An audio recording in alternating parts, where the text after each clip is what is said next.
Heyo, today's video, I want to talk about one of my favorite, psychiatrists. His name is Pierre Janet, and Pierre Janet comes from the French School of Psychology. He started off as a philosophy student, doctorate of philosophy, teaching at the university, I believe, in Paris. And he later decided, like in his 30s, he's like, hey, I want to become a psychiatrist. So he goes back to school, studies under a guy named Charcot, and Charcot is all into hypnosis and basically begins to use hypnosis. He's not the first one. Hypnosis has a relatively long history before Charcot or Pierre Janet, technically.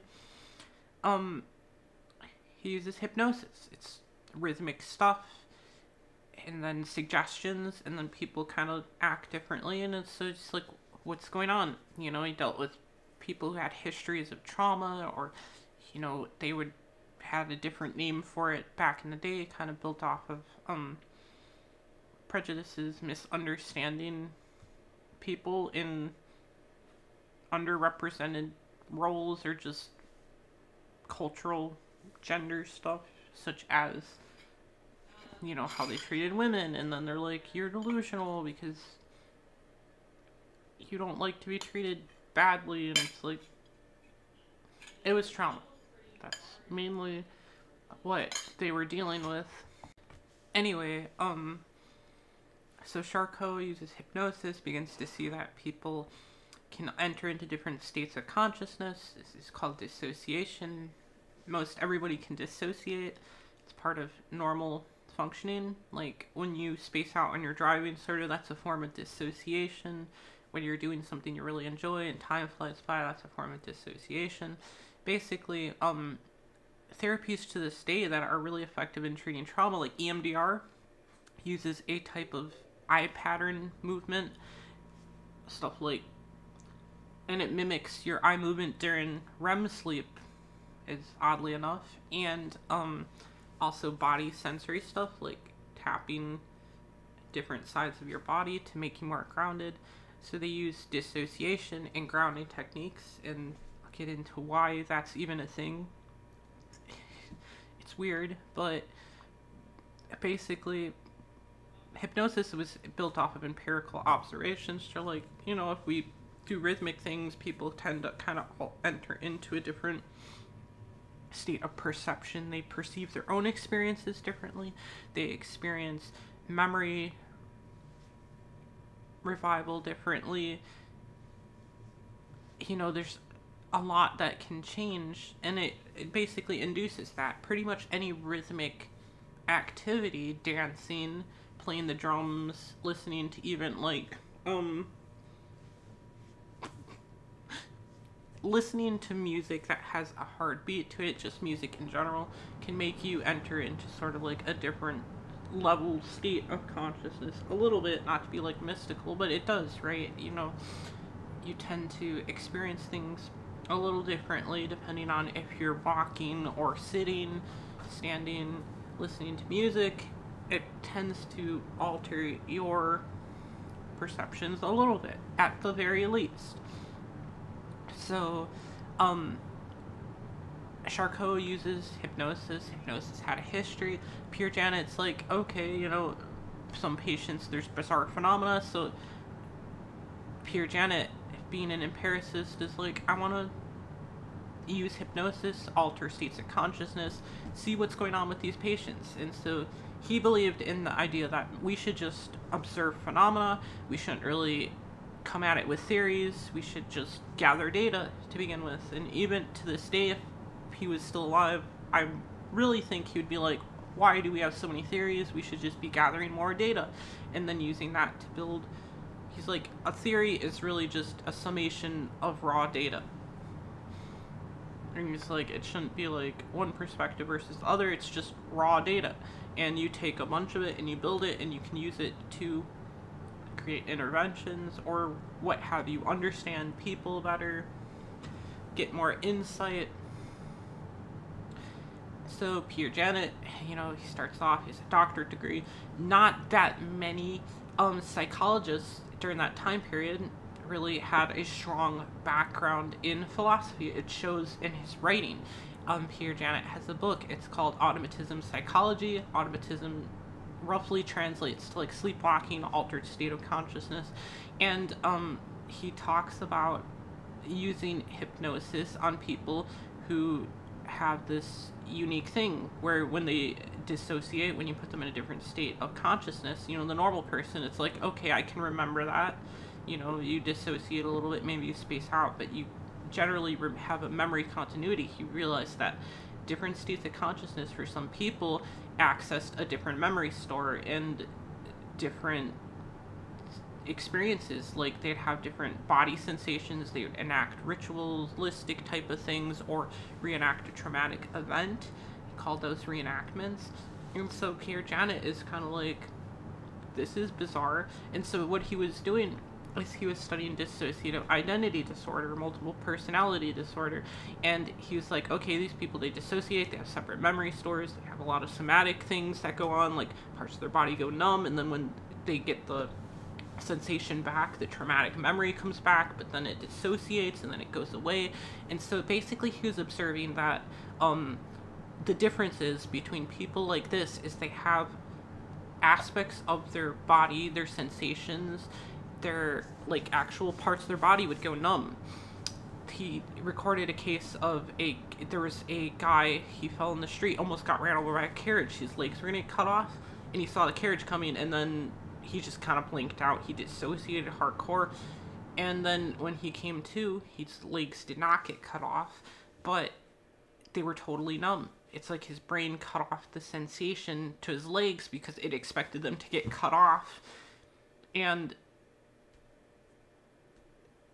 trauma had it so that it's like he couldn't necessarily feel that anymore, and then the extreme intensity of the event was kind of dissociated into his body in terms of like the lost sensation and then the memory of almost having his legs cut off. So he began to see that in cases where there's multiple personalities, right, there's a marked dissociation between body sensation, acting things out, and being able to remember those things when in your normal waking everyday state. So dissociation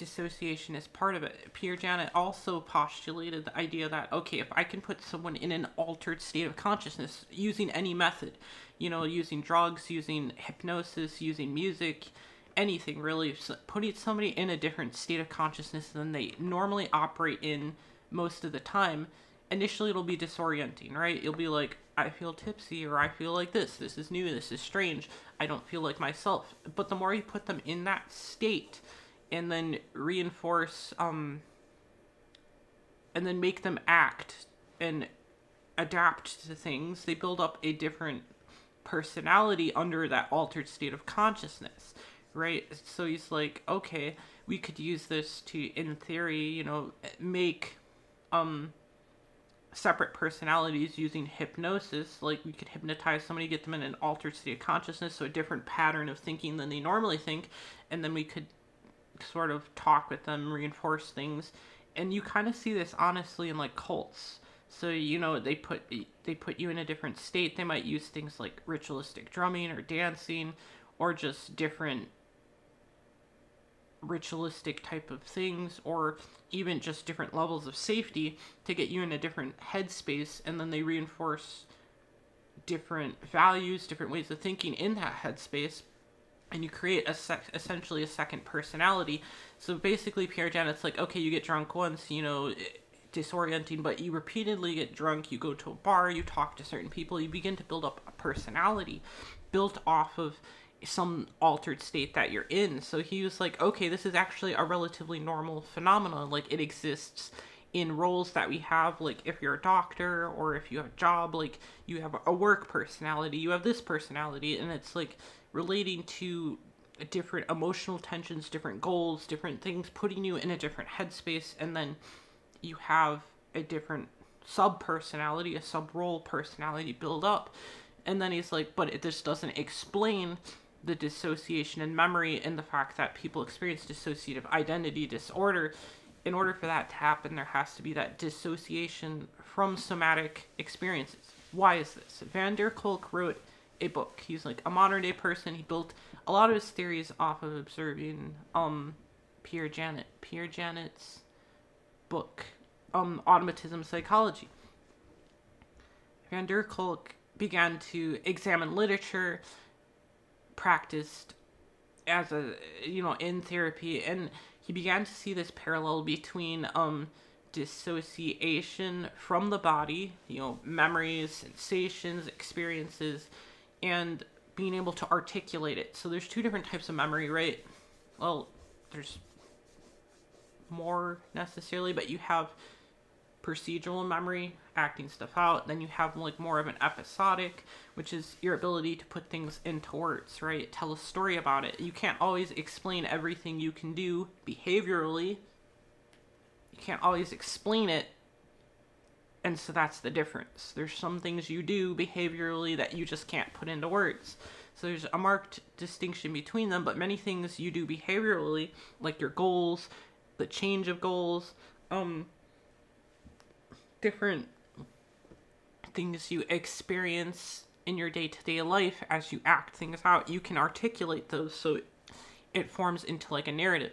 So it turns out that with traumatic events, there's this dissociation, like the guy who almost got ran over by the carriage and got his legs cut off. There's this dissociation from body sensation, the somatic type memory, procedural memory, and episodic memory. Really traumatic events are hard to put into words, right? Just without triggering yourself, think of something that was insanely traumatic. A lot of times, a lot of emotion comes up. There's gut sensation, there's muscle tension throughout your body will increase, your heart rate might increase, and it can just knock you sort of out of the headspace of being able to recall.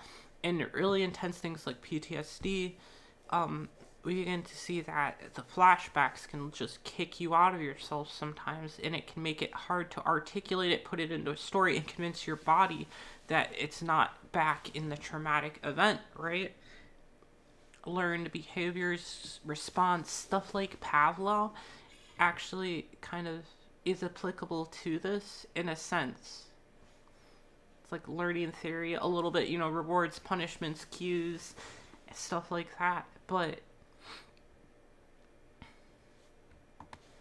Pierre Janet definitely did a lot of research, a lot of observation, and his observations are very important because they talk about different things. And it's like, it's weird to say, hypnosis is a thing or EMDR is a thing. It's like, weird eye patterns can make you process things quicker and help resolve trauma faster.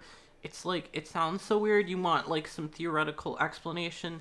It's best to go off of the empirical evidence and then build up to a theoretical observation once we understand more. It's like, sure, it's bizarre that these phenomena exist, but you're really limiting yourself if you stop there. If you're just like, this is too freaking weird for me, and so you stop at the idea that hypnosis is strange or ritualistic drumming is strange or this or that. It's like, it's strange, but it's doing something and we can observe what it's doing, and it's actually worthwhile pursuing that line of thinking. I mean, ultimately, like Van der Kolk, and I also think like hypnosis will come back in some form in trauma therapy to treat things because, dissociation is a normal thing. It can be used to help process memories and integrate in things better. And the interesting thing in terms of Pierre Janet's idea of sub-personalities, right? They form under altered states of consciousness. That's something that Jung actually found in his studies of literature. He would read fantasy products. So like he'd take like medieval manuscripts and be like, this is a fantasy product, it's a psychological fact, it exists, There's also a lot of motivation. Like, people don't sit down and write 500-page treatises on literally just weird nonsense for no reason. So he's like, there had to be some motivation to write this. There had to be some emotional tension that was leading the expression. And it's like, anytime we run to the end of our ability to articulate things in regular social language, we begin to symbolize it in symbolic language, symbolic actions, artwork, paintings, body expressions, you know, because it's not necessarily able to be articulated. Again, you have the procedural memory and the episodic memory. Not everything can be put into words all at once. Sometimes you need to build up internal models or associate the emotions better or process things more or let them develop more or learn more as you engage in an environment to be able to form an actual concept, right? So it's more nuanced than that, because it's like there's also typical trends in the way people develop psychologically, and then there's also marked differences, and then there's also trends in those differences. So it gets really bizarre, and it's always important to keep in mind it's like you shouldn't be so one-sided in your approaches to understanding it. But Jung's perception of it was that in symbolic language, it's like he could see people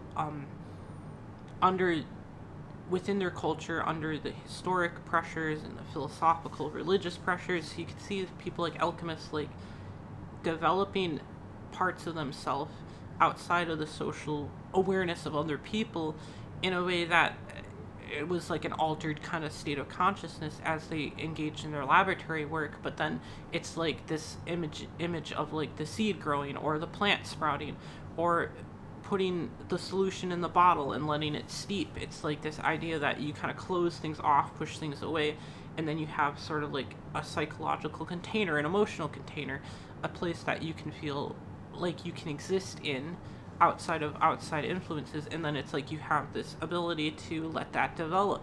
And so Jung saw this as like how people, he observed this in literature, it's like how people develop different aspects of their personality, and it's like, okay, this is actually a normal part of personality development, right? So you have to take on different roles, you have to take on different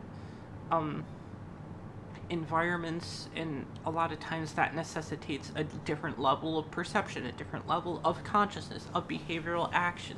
So Jung found that the symbolism of developing, you know, sub-personalities or role personalities, it's like it's present in the literature, and of course we know this, but it's like it pops up in Pierre, it pops up in Jung, there's some stuff like that in Freud a little bit. It's like when you start seeing it pop up everywhere, and then you do your own research and you see like the symbolism pop up, the different processes pop up, you begin to start seeing something that, you know, maybe it's not like an eternal truth or anything like that, but you're like, okay, there's something going on here that we could at least examine more. And it's like knowing about those patterns in experience and perception and articulating your experiences in a narrative, it's really useful in terms of therapy, because then when a client comes to you and they are unable to articulate something, you can say, okay, let's symbolize it, and then look for what the symbolization is pointing at, look for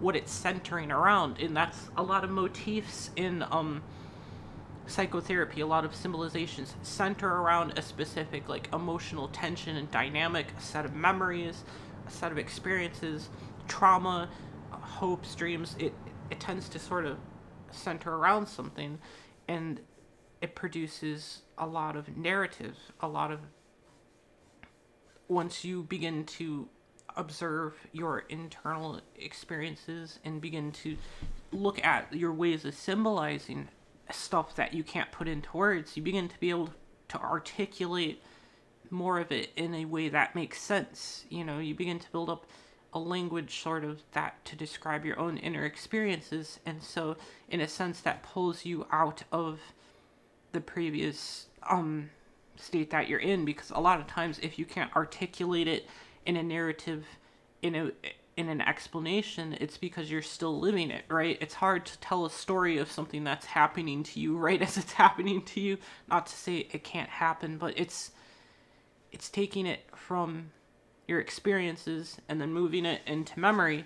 And a lot of times in stuff like PTSD, it's like it's still stuck in your experiences. It's still in your body. It's still muscle tension, heart rate, breathing. And the goal is to get people out of the past and to let them develop that, new sub-personality in a sense, in like Pierre Janet language. But the point is that Pierre Janet's work on altered states of consciousness, dissociation, and like dissociative identity disorder, although it's old, it's still really worth reading, and I definitely recommend it for anybody who's interested in psychology. It will break your brain open. It'll be, and then you'll have to put it all back together. Not really, but I recommend Pierre Janet's Automatism Psychology and Jung's Psychology and Alchemy. Like, there's other people who write about it. Honestly, it's better just to read it because the books are so dense. Like, anyone who writes a book about a book is just kind of diluting the book. It's like, just read the book. It's pretty freaking interesting. Both of those books, if you read both of them, you'll become big-brained. Anyway, I'll put maybe the links to the books somewhere